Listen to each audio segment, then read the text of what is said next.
লোকে কি বলবে, এই একটা ভয় আমাদেরকে সারা জীবন তাড়িয়ে নিয়ে বেড়ায়। কোনো একটা কাজ শুরু করার আগেই আমরা চিন্তা করতে শুরু করে দিই যে এই কাজটাতে যদি ফেলিওর হই তাহলে লোকজন কি বলবে, তারা আমাকে স্টুপিড ভাববে না তো। কোনো একটা আইডিয়া বা ওপিনিয়ন আমরা শেয়ার করতে পারি না, মনে হয় যে লোকজন আমাকে জাজ করবে না তো, লোকজন আমাকে উদ্ধত ভাববে না তো। কোনো এক জায়গায় কিছু একটা প্রশ্ন করা উচিত, এর মাধ্যমে ক্ল্যারিটি পাওয়া যাবে, কিন্তু আমরা প্রশ্নটা করি না। আমাদের মনে হয় লোকজন আমাকে স্টুপিড ভাববে না তো, আমাকে অ্যারোগ্যান্ট ভাববে না তো।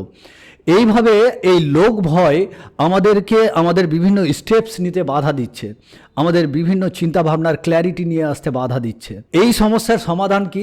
প্রথমত আমাদেরকে বুঝে নিতে হবে যে লোকজনদের আমাদেরকে নিয়ে অত বেশি মাথা ব্যথা নেই। তারা দিনরাত আমাদেরকে নিয়ে আলোচনা বা সমালোচনা করে না, এবং এর প্রয়োজনীয়তাও তাদের নেই। আর প্রত্যেকটা মানুষের জীবনের কেন্দ্রবিন্দু সে নিজেই, আপনি বা আমি না। দ্বিতীয়ত, কিছু লোকজন যদি কিছু সময়ের জন্য আমার ব্যাপারে খারাপ ভাবেও এবং খারাপ সমালোচনা করেও, এর জন্য কি আমার অন্তর যেটাকে সঠিক কাজ বলে জানে সেটা করা ছেড়ে দেব? জীবন ক্ষুদ্র।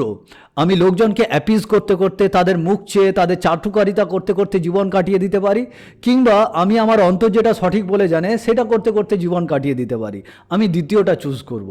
আপনি কোনটা চুজ করবেন?